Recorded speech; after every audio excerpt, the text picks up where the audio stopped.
आज की बड़ी खबर है ये। अभी भी पीएम मोदी के चुनाव प्रचार अभियान पर रोक लगाए चुनाव आयोग। राजस्थान में सीएम अशोक गहलोत ने की मांग। जी हां, इस वक्त की बड़ी खबर निकल कर आ रही है। कर्नाटक विधानसभा चुनाव को लेकर सियासी बयानबाजी तेज हो गई है। अब राजस्थान के मुख्यमंत्री अशोक गहलोत ने पीएम मोदी के चुनाव प्रचार अभियान पर रोक लगाने की बात कही है। 10 मई को कर्नाटक में चुनाव होने हैं।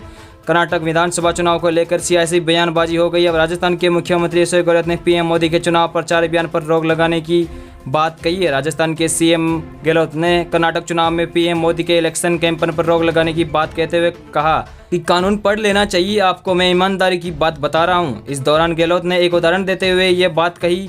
पीएम के चुनाव प्रचार पर रोक लगाने की बात कहते हुए गहलोत ने कहा कि जो चुनाव प्रचार के दौरान धार्मिक आधार पर बात करता है तो उस पर रोक लगती है। दरअसल पीएम मोदी इन दिनों कर्नाटक में चुनाव प्रचार अभियान में जुटे हुए हैं।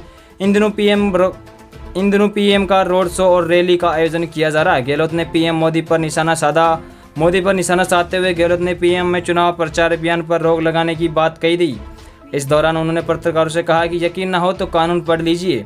इस दौरान गहलोत ने राजस्थान के एक मुख्यमंत्री के चुनाव खारिज होने का उदाहरण भी दिया। गहलोत ने बताया कि एक नेता थे, वो पाली और गंगानगर दोनों जगह से चुनाव लड़ रहे थे। गहलोत ने बताया कि गंगानगर में चुनाव हार गए थे, उनके खिलाफ एक याचिका दायर हुई थी। 2 दिन बाद इलेक्शन। कर्नाटक में 2 दिन बाद यानी 10 मई को वोटिंग होगी। इस दौरान दोनों ही प्रमुख पार्टियां जोर शोर से प्रयास कर रही है। बीजेपी एक और है जहां फिर सत्ता में वापसी करने का प्रयास कर रही है। वहीं कांग्रेस कर्नाटक में सरकार बनाने के लिए एक एडी से चोटी का जोर लगा रही है। कर्नाटक विधानसभा चुनाव कांग्रेसों की स्थिति मजबूत बताई जा रही है।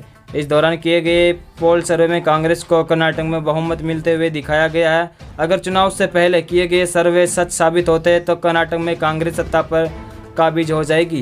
कांग्रेस घोषणा पत्र पर हुआ था विवाद। कांग्रेस ने पिछले दिनों कर्नाटक विधानसभा चुनाव के लिए एक अपना घोषणा पत्र जारी किया था। इस घोषणा पत्र में कई योजनाओं का जिक्र किया था जिस सत्ता में आने पर कांग्रेस पूरा करने का वादा कर रही है। इस घोषणा पत्र में एक बिंदु को लेकर विवाद भी खड़ा हो गया था कि दरअसल कांग्रेस ने अपने घोषणा पत्र में लिखा कि यदि कर्नाटक में उनकी सरकार बनी तो वह बजरंग दल और पीएफआई जैसे संगठनों पर प्रतिबंध लगा देंगे।